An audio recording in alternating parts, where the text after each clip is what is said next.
So you found a great cruise deal, you booked it, and you think you've locked it in. But the cruise line has no intention on letting you keep that deal. In fact, they are going to try at least 7 times to try and take it away. But today I'm going to tell you how to avoid every single one of their traps so that you can protect that great cruise deal and, more importantly, your wallet.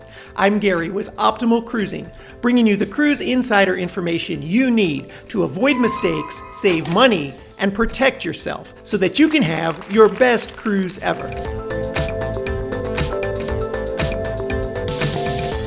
Every time I book a cruise, it seems like I get on some kind of mass marketing email list from whatever cruise line it is I booked with.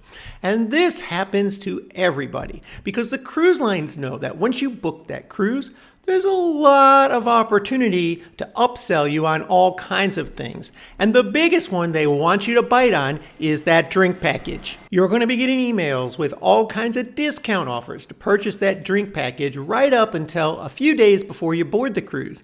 And if you still didn't fall for it yet, as soon as you get on board, they're going to be giving you all kinds of offers and pushes to get that drink package. Even if you purchased a drink package when you booked the cruise, like say you got the free at sea deal and you paid the extra gratuity fees to get that drink package. Well, that's only typically Norwegian's basic drink package. And they're going to be trying to upsell you for another $200-300 more to get more premium liquors, to add bottled water and some things that normally we think should be included in a drink package, but the way they've tiered theirs, it's not. Cruise lines aren't really trying to give you a good deal when they're offering you a low price on that cruise fare. They're trying to get more people on the ship or looking forward to a cruise and spending more money on extras. It's a marketing ploy, and the drink package is a huge part of it. Now, I have a whole video on how to figure out whether you should buy the drink package or just buy drinks a la carte. And that's important to figure out because for a lot of people, the drink package is an overspend.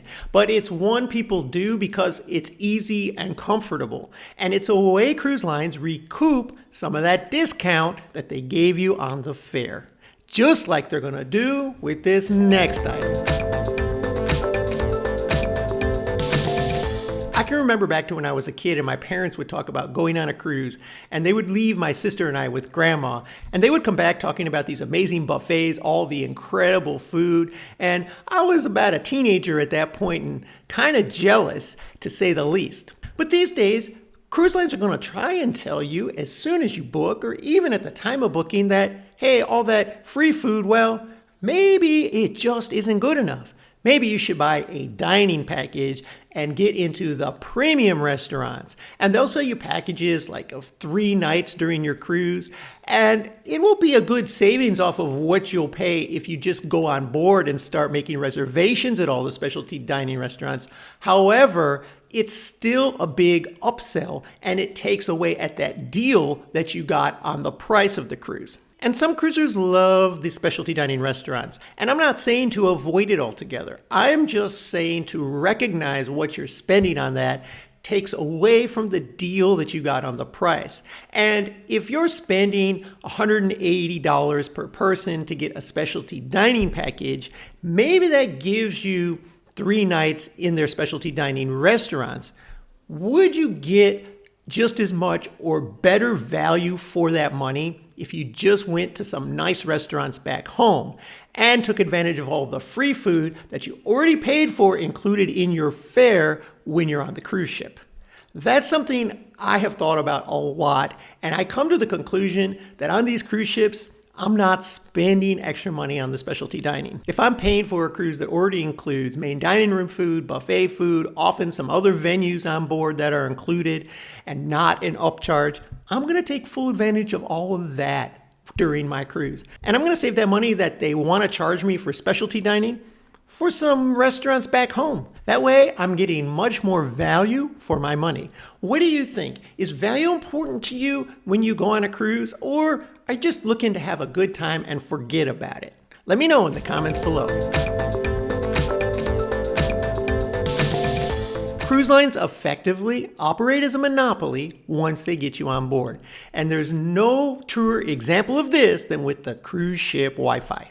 They're the only game in town. They'll confiscate anything you try to bring on board to get around their system, and they charge fees per day that are equivalent to what you might pay back home for Wi-Fi and internet access for an entire month. Not to mention, the quality isn't even as good. Now, I still do some work when I'm on cruise ships, so I have bought the premium Wi-Fi package on 5 different major cruise lines, and they're all different. They all have Starlink, but in some cases, I can stream and upload no problem. Other cases, stuff gets locked. I can't even upload things fully. Sometimes I'm watching a stream and it just interrupts. So the service is not perfect. It is good, but is it worth what they're charging you? Absolutely not. Now, I understand that a lot of people want the Wi-Fi and buy this package and they want to stay connected, especially on sea days. But if you just blindly buy the Wi-Fi package, you're throwing money back to the cruise line that they gave you in a discount on that fare. And I don't like to see people having to do that. So there are some workarounds to this Wi-Fi situation. You can buy the Wi-Fi on most cruise lines for a 24-hour period. It's not everywhere, but it's worth checking with your cruise line because in some cases, you could just buy it for the 1 or 2 sea days, and that would save you maybe $100. Because when you're at port, you're likely going to have access to the cell service at that port of call. If you have any of the major carriers in the US, it's pretty cheap to add that international coverage, or you can just buy a SIM card. I have a link to some in my description in my Amazon store. And there's a lot of cheap ways to get access to Wi-Fi at the ports. So when you're on the ship, do you really need it for the full 7 days? And the other thing I've done on cruises where I did not purchase the Wi-Fi is I just download a whole bunch of stuff that I'm going to want to watch, movies, videos, ahead of time onto my phone. And then I can watch those and I can have access to things on board on those sea days. And then when I'm at port, I can check back in with my emails and things like that. And it hasn't been a problem. What do you think? When you go on a cruise, do you like to just disconnect from the world, or do you feel like you need to stay in touch? Let me know in the comments below.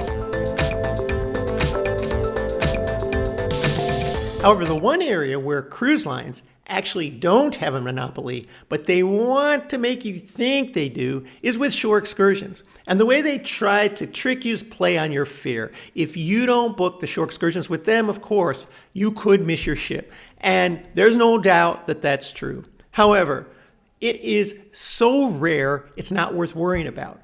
In fact, there are almost no documented cases of people who have booked private tours having missed their ship because the tour company didn't get them back in time. It just doesn't happen. Yet cruise lines typically mark up these shore excursions 200 or 300%.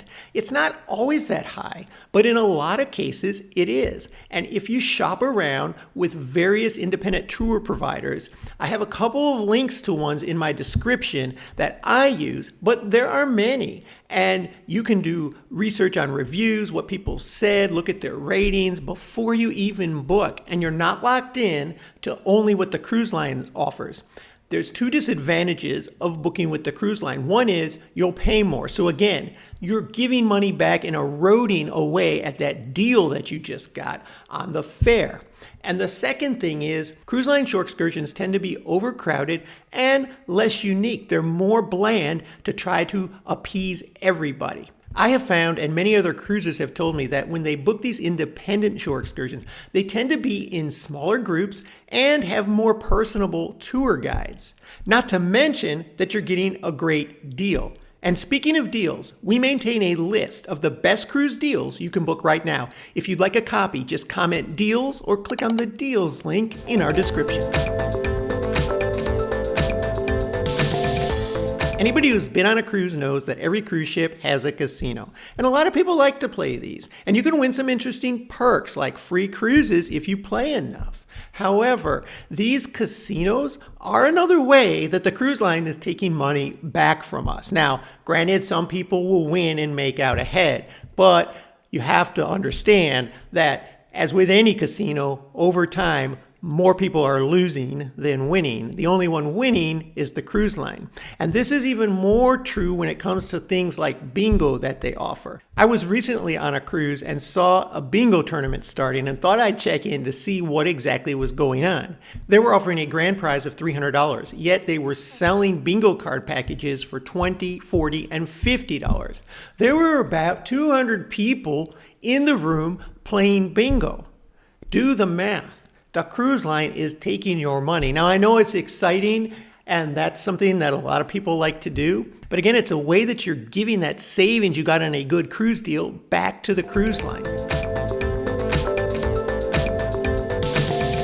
A long time ago, my wife took advantage of one of these free spa consultations that cruise lines will offer. I can tell you, once was enough, and she'll never do it again. This is another way a lot of the cruise lines try to take back some of the savings they gave you in that deal when you booked.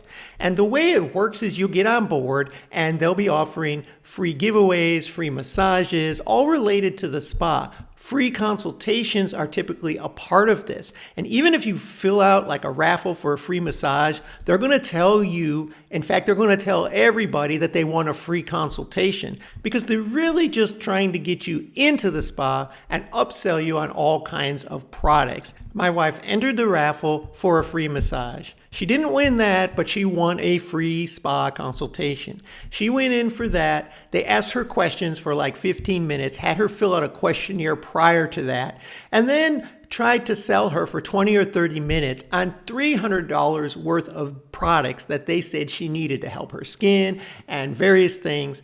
And when she said no and was ready to leave, they dropped the price to $200. And she still was not going to have it and was ready to walk away. And they called after her that they could give her a today-only deal of $120. So from $300 to $120 for products that are probably worth a total of $20.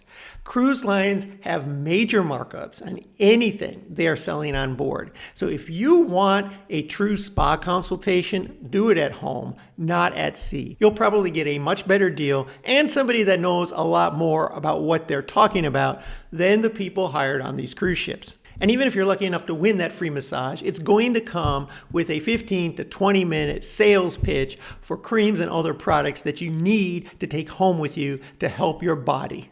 If you really want a spa treatment or a massage when you're on your cruise, your best bet is to just book it with them and pay the price. You know you're going to be overpaying, but at least you won't have to feel guilty about being forced into buying a bunch of other products that you really didn't come there for. In fact, cruise lines will typically have discounts on their massages and other beauty treatments, especially during port days or even sea days if the demand is low. So it's worth just checking that out and booking something that seems like at least you're getting some kind of a deal. Next, I'm going to get to something that caused a couple of friends of mine to waste $300 on a cruise they took last year. But first, if you would take a minute and hit that like button, subscribe to our channel. It helps us grow and we'll continue to bring you Cruise Insider information. So a couple of friends of mine went on their first ever cruise last year and they wanted to take the memories home with them, so they bought a photo package on board. They bought a $300 package that included 20 actual physical prints, plus digital copies of all the pictures that were taken by the ship's photographers during their cruise. But at the end of the cruise, when they went to look at these photos to try to figure out which ones they actually wanted prints from, they realized that most of these photos could have been taken better with their own cell phone. In fact, a lot of them were off-centered or a little blurry, not always in the best condition. They had some real gems in there, but was it worth $300? They didn't think so. This is a big way cruise lines take money back from you. Cruise lines are really good at making these photo packages look important and professional. Yet it's just another way that they take money back from that good deal that they gave you. Today, it's just so easy with your cell phone to get another cruiser to take your picture pretty much anywhere on the ship, even at ports of call. You'll see other passengers all over the place, and you'll see people taking each other's pictures all the time. And those photos that you control how they're taken, where they're taken, and what happens to them end up being, in most cases, a lot better than the ones the professionals take. And if you really want those 8x10 or larger prints, you can get them done back home for a fraction of the price that the cruise line is printing them out for. I love finding great cruise deals, but when I book one, I know I have to stay vigilant about what else I spend on that cruise. Because while many cruise lines will offer some great deals on their fare, everything else they're selling you for that cruise has a major markup to it, and it's in their favor, not yours. So if you want to protect a great cruise deal, you have to watch your budget for the entire cruise, not just when you make that first purchase. And a lot of cruisers end up spending more than they intended on their cruise because they didn't prepare well ahead of time. I'll tell you how to avoid that mistake right here.